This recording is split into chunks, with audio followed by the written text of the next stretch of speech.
continuaron los trabajos del segundo Foro de Infraestructura Verde con el panel Aspectos Regulatorios y de Legislación. Primer ponente, Fred López de la ciudad de El Paso, presentó el programa Grandes Calles, la cual tuvo como objetivo el dar a conocer los avances y resultados que se han obtenido con la implementación de infraestructura verde dentro de la ciudad de El Paso.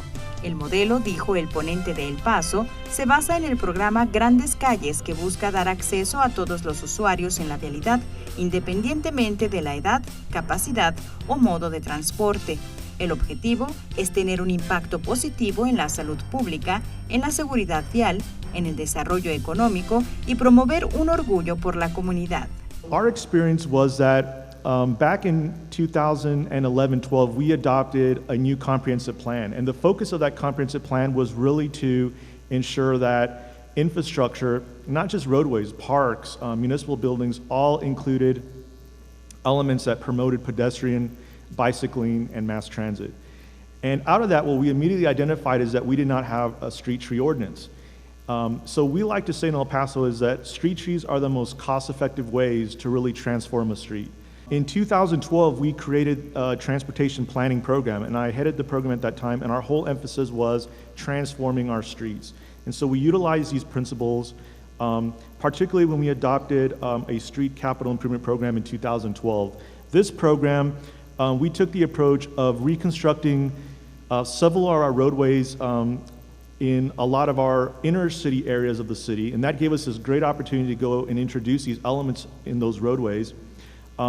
But also as part of our restriping, our resurfacing, we took every opportunity we could to introduce bike lanes, to introduce street trees and other enhancements, whether it was just narrowing the street or just looking at anything as part of that project that could introduce green elements. But we realized that, well, we needed to adopt design standards for these roadways. So in 2013, we adopted those standards, but what we wanted to do is not necessarily take the approach with both the public sector and private sector. What we decided to do is say, we're going to develop these new street design standards, we're going to test them, showcase them with our public works projects, and then in the future we would then interface with our developers to start talking about transforming our streets for new subdivisions. Interestingly enough, we're looking at taking out all this concrete now and doing a landscape area and trying to introduce some water harvesting elements here because they exist on the other side of the street where we created a pedestrian plaza. And between the ballpark and another neighborhood, what was going to be an area that was just turned into this kind of a vacant alley, we introduced a concept that's used in Europe called a VUNERF, where a roadway is built that can simultaneously have pedestrians and vehicles use it at the same time.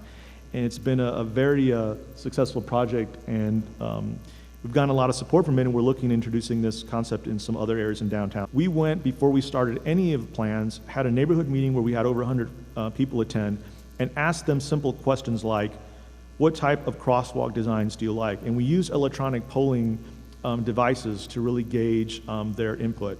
And so every time now that we have a meeting, and there's some neighborhoods that are on different sides of what type of amenities to put in, we always go back and point to this report that yes, although you may want some specific item or you may not like this, your neighborhood, your residents, by a vote of X percentage wanted this element. La siguiente ponencia, el proceso de cambio en el sistema social hacia un enfoque de infraestructura verde, fue presentada por Nick Meyer de PIMA Association of Governments. Esta ponencia mostró el proceso que se lleva en lograr un cambio social en los proyectos de infraestructura verde en la regulación normativa. En este sentido, PIMA Association es una organización que lleva a cabo programas y servicios de los gobiernos para apoyar la planificación regional y mejorar la movilidad, sostenibilidad y calidad de vida en las comunidades. It is a model that's used in the field of health for understanding social change, but you can also use it to think about communication channels through our society and other forms of change. On the outer circle, you see regulations in the environment, and you can think of this as a top-down model where communication downward helps to serve and influence the individuals in the culture. And then from the inside out, that our identity and our understanding and our capabilities as individuals end up influencing our environment and regulations. And the idea there is that you work with individuals who are already leaders in the community and use them as sort of a conduit so that you are being informed by the community and not just reaching out but engaging. We also have a strong history of the neighborhood associations having a very strong voice at the table with their city council members, and that's been a really important strategy for the community locally.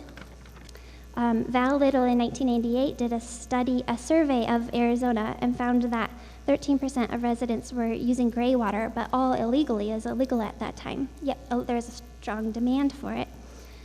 She wanted to provide education to teach safety of gray water use. So that's water from people's showers and laundry and such. But because of these restrictive standards, she wasn't able to even provide that education. So she worked really hard to change the system to allow guidelines, and now anybody who follows those guidelines is legal without a permit or fees or inspections required. And this is very similar to the curb cut story. The first people who implemented them were doing them illegally, but now we have standards to make it easy for others to follow that example, and it's legal as long as you follow those standards. And I kind of see the composting toilets as possibly following that model as well. There's several people who already implement systems that aren't safe, but they're doing it by necessity. Maybe they're off the grid. And Watershed Management Group is piloting a study to show that safety standards can make this possible for people to implement. We would all love to have this be a publicly funded service for the community. At this time, it comes from the general fund and from grants that the community applies for. And many people are looking into doing willingness to pay surveys, but we can't forget how important it was from the very beginning that the community support was what got us here in the first place. I don't expect you to read this, but this is just several different ways that people used to evaluate social change.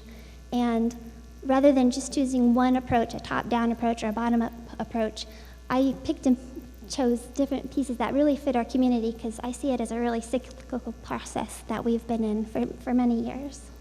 A great feedback loop between several different sectors. La tercera ponencia, titulada Barreras y oportunidades en el marco jurídico para la infraestructura verde en 6 ciudades fronterizas, fue presentada por Luis R. Vera y Fernanda Peñalosa de Vera y Asociados. En esta presentación se pretendió analizar el marco jurídico para la infraestructura verde en los estados fronterizos de la parte norte de México. México es un país de zonas urbanas donde el 60% de la población vive más allá de las zonas urbanas, en zonas metropolitanas, donde hay una necesidad de coordinación entre municipios, donde reside la gestión y la planeación urbana, la prestación de servicios y donde se gestionan y aplican las políticas de prevención y corrección en materia, por ejemplo, de protección civil. Eso nos llevaba a replantear el alcance en la forma en que el ejercicio de las capacidades municipales se venía tomando en México a partir de una visión de infraestructura verde, como todos estos proyectos que utilizan la vegetación, suelo y los demás elementos y procesos naturales para el mejoramiento urbano a partir de la gestión municipal. Para prestar servicios de agua potable, pues requieres agua, por ejemplo, ¿no? ¿Cómo accedes a esa agua? Entonces, en la primera parte, estudiamos la Constitución, cómo hemos partido de esta visión del artículo 124 constitucional, donde la Federación tomaba todo y solo lo que no quería la Federación lo dejaba a los estados, ¿no? Lo cual hacía que la Federación tuviera realmente, todas las decisiones se tomaban desde la Ciudad de México, desde escritorios en la Ciudad de México, y había poca intervención de los estados y los municipios, poquísima. ¿Puedo tomar el agua como municipio? ¿De quién es el agua? ¿Tengo que pedirla con agua, el permiso? ¿Qué hacer? Y eso es una determinación importantísima. La ley de México dice claramente que todo el agua es nacional, ¿sí? Y establece qué tipos de agua, la que se presenta en ríos, mares, cuencas, etc. Y esta agua nacional es gestionada a partir de la Comisión Nacional del Agua. pero también establece la posibilidad de la propiedad privada del agua, ¿sí? Y la propiedad privada es solamente para individuos, ¿sí?, privados que puedan hacerse de agua que esté en sus predios, ¿sí? Aquí sí hay propiedad privada. Hay una diferencia entre la propiedad y quién tiene facultad para regular el agua. ¿Sí? Toda el agua nacional, que no sea privada, es regulada por la Conagua, pero estados y municipios pueden regular el aprovechamiento del agua cuando esta agua privada esté en dos predios o sea manejada de una manera distinta a la sola apropiación por un individuo. Entonces ahí sí hay posibilidades de que ellos regulen. Ningún instrumento federal se refiere a la captación de aguas pluviales, solamente el Plan Nacional de Desarrollo señala como una línea de acción lo deseable que sería tener infraestructura para captación de aguas pluviales. En general, las leyes federales, la Ley General de Asentamientos Humanos, la Ley General del Equilibrio Ecológico, la Ley de Aguas Nacionales tienen principios y criterios generales para el uso sustentable del agua en zonas urbanas, pero llegan hasta ahí, no se meten a mucho más detalles sobre la gestión del agua en zonas urbanas. Posiblemente esperemos que esto cambie con la Ley General de Aguas Nacionales que se volverá a discutir en el Congreso, esperemos que pronto. Otra oportunidad que vemos en el marco jurídico federal es la Ley General de Cambio Climático, que tiene un mandato claro para los 3 órdenes de gobierno de llevar a cabo acciones de adaptación entre las que están, y ahí las define muy bien, infraestructura para en materia de abasto de agua, servicios de salud, etcétera, ¿no? Creemos que la infraestructura verde entra en la definición de obras de adaptación de la Ley General de Cambio Climático. No hay instrumentos a nivel estatal que faciliten la aplicación de infraestructura verde, no hay bandos municipales, no hay lineamientos, no hay criterios, encontramos que no hay nada que detalle ni defina qué quiere decir infraestructura verde. Encontramos una dispersión normativa también bastante notable en los estudios. Esto significa que hay demasiados instrumentos que tienen disposiciones que regulan infraestructura verde. Estos que fueron emitidos en distintos tiempos y están en diferentes instrumentos. Esto tiene consecuencias, esto se ha estudiado, este fenómeno de la dispersión normativa, y entre otras consecuencias tiene que la ley no es eficaz y no es eficiente, no cumple el objetivo para el cual fue creado, ¿no? Por ejemplo, estos son todos un recuento de los instrumentos de planeación y normativos que encontramos en las ciudades, ¿no? Por ejemplo, las ciudades como Tijuana tienen 13 instrumentos entre leyes estatales, instrumentos municipales y planes estatales y municipales, ¿no? Hay otras ciudades que tienen menos. ¿Cómo se puede corregir esto y cómo sería más eficiente regular la infraestructura verde? Haciendo tal vez una norma técnica estatal en materia de infraestructura verde o emitiendo lineamientos en materia de infraestructura verde, es decir, como comprimiendo un poco todo lo que hay disperso en varios instrumentos en uno solo. Una oportunidad que vemos son las expediciones de leyes y programas en materia de cambio climático. Solamente Tijuana ha expedido hasta hoy su ley estatal de acción ante el cambio climático. Muchos estados pueden aprovechar la expedición de sus leyes en materia de cambio climático para incorporar ahí, sobre todo en la parte de adaptación, las obligaciones y las disposiciones que quieran para que se pueda, para facilitar la utilización de infraestructura verde. Lo que pueden hacer hoy las ciudades sin intervención en el marco jurídico, vimos varias oportunidades que pueden, o varias ventanas que pueden aprovechar ahorita para empezar a implementar infraestructura verde sin tener que modificar leyes ni expedir instrumentos complicados, ¿no? La primera es que pueden emitir los estados normas técnicas estatales, lineamientos, criterios, cualquier instrumento que sea más técnico que tal vez defina qué se entiende por infraestructura verde y qué tipo de obras se pueden llevar a cabo que englobe que entren dentro de lo que es infraestructura verde. Otra ventana que vemos que se puede empezar a utilizar ya para empezar a incorporar infraestructura verde es la utilización de autorizaciones en materia de impacto ambiental estatales, todos los desarrollos, fraccionamientos, centros de población. José Gutiérrez de Conagua agradeció la participación al evento y se congratuló de los proyectos presentados dentro de este foro de infraestructura verde. Recalcó el esfuerzo que realiza Conagua con el gobierno de Estados Unidos en el Tratado de Aguas de 1994, en donde se están tomando ciertas acciones enfocadas a tener un uso eficiente del agua y beneficiar a los dos países en materia de recursos hídricos. Actualmente estamos trabajando en acciones que van desde el diseño de plantas desalinizadoras, el uso eficiente en distritos de riego. Estamos llevando acciones muy concretas precisamente para hacer un uso integral de la cuenca. Está ahorita en firma el acta 320 de la SILA, que va a permitir que hagamos una gestión integrada de esa cuenca, ¿verdad? Y acciones que van desde desasolve del río Tijuana, el río Alamar, ¿verdad? Y también acciones de infiltración, en fin. La idea es de hacer un mayor o mejor uso de la infraestructura con la que se cuenta. Eso habla de las bondades que se pueden hacer con el agua, ¿verdad? Y eso lo hemos hecho conjuntamente con la participación de ambos gobiernos. Si bien es cierto que se ha trabajado mucho en ese tipo de acciones, hace falta mucho por hacer. Uno de los problemas que tenemos es precisamente la solvencia. Normalmente o es muy común que la federación tenga que condonar seguidamente las deudas que tienen o que ejercen los organismos operadores con la Conagua. Entonces, si bien es cierto que hay algunos organismos que trabajan con números negros, la gran mayoría sí tiene ese problema de solvencia económica. Entonces, la idea es continuar con ese tipo de esfuerzos. Vemos que donde hay que trabajar muchísimo es en la parte regulatoria, ¿verdad?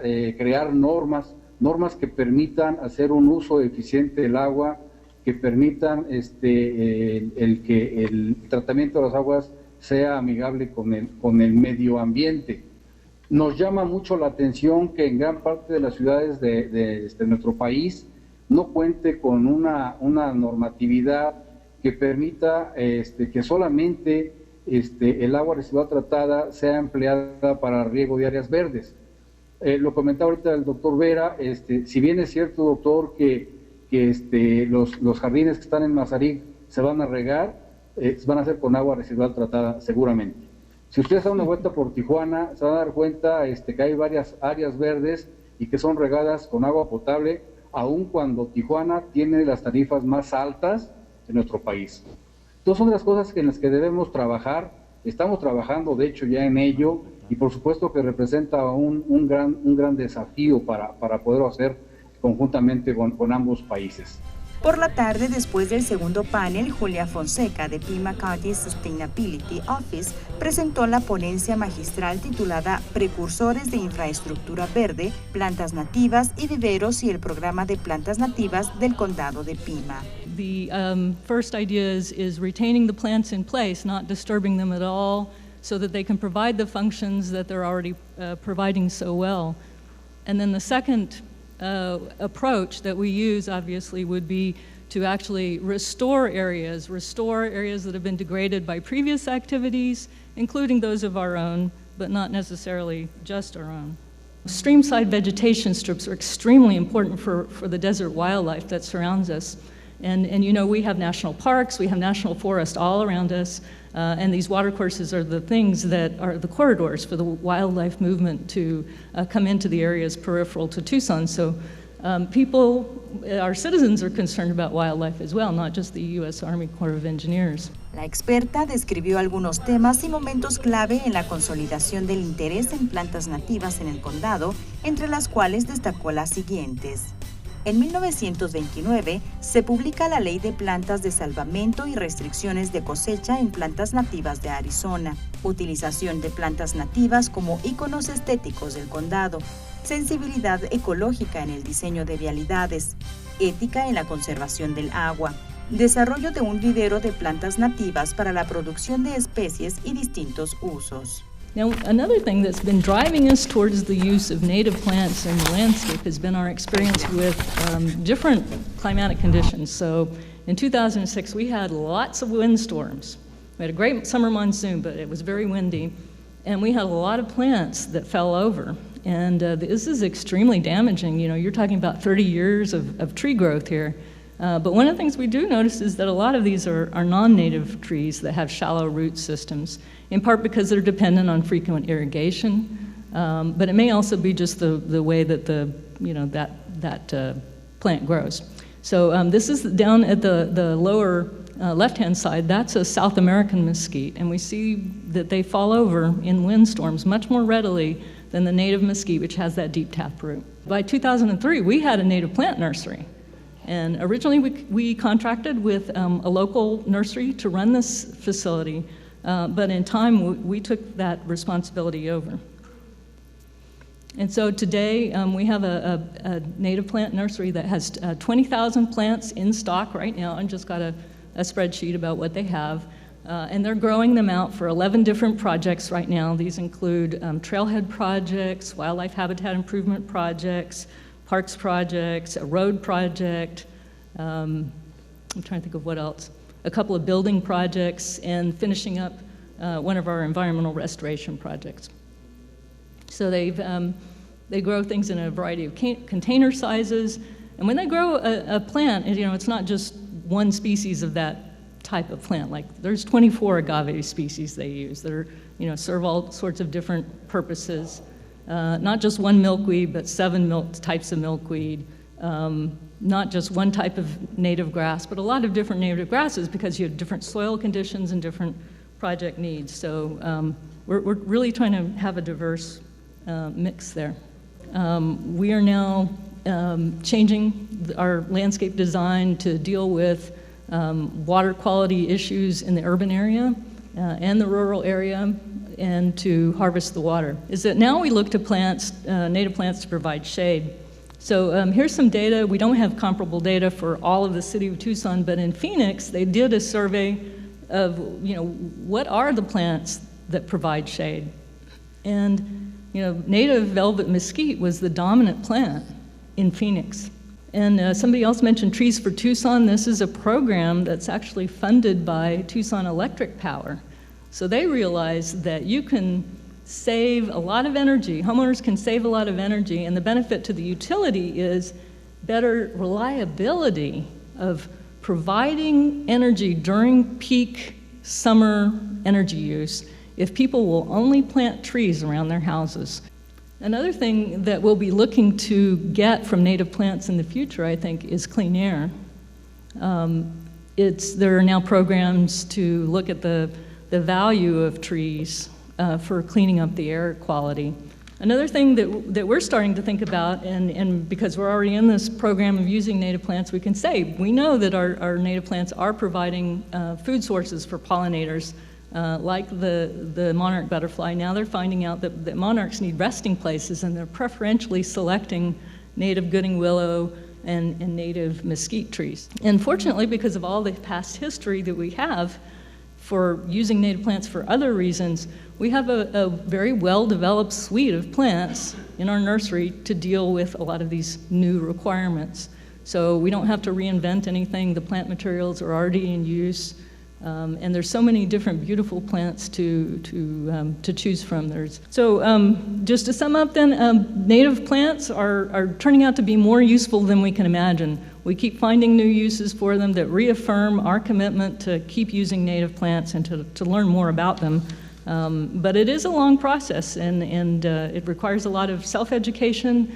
Fortunately, we find that we have a lot of people in the community who are very knowledgeable about the topic, and they want to tell you about it. So tapping into that is fairly easy.